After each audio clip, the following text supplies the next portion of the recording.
Alright, so now that I'm in my form, I'm going to give my form a title. So what we're going to do is we're going to do ice cream flavor madness. So kind of like March Madness, we're going to pair up different flavors of ice cream and have people vote for the ones they like best. So after I have my title in, I can put a description to tell them what I need them to do in the form.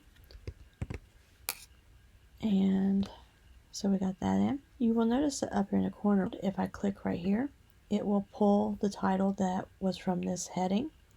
If I don't like it, I can go back and type in and change it, but for right now, that's good.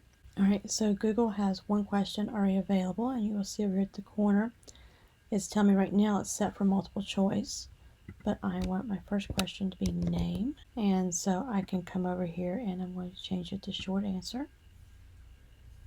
And so now I'm ready for my next question, so I'm going to come over here to this sidebar and I'm going to do the plus sign. For this, I want it to be multiple choice. And I actually already have my pairings over here in a Word document. And so what I can actually do is copy these two. And if I come in here and I paste them in, they will put them in two separate things. So right now, for the first question, they're going to choose between cookies and cream and fudge ripple. If for some reason I don't like this choice, I can click this X and I can remove it. If I need more choices, I can come right here and add more.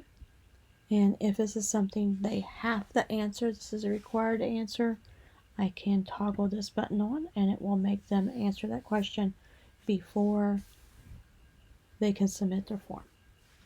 So then I'm ready to add another question. So I'm just going to do that plus sign, go back to my Word document, and we'll copy my next ones and paste it in here. Alright, now that I have all my questions in, I can come up here to the eye to preview. And this is what it's going to look like when the participants receive the Google form.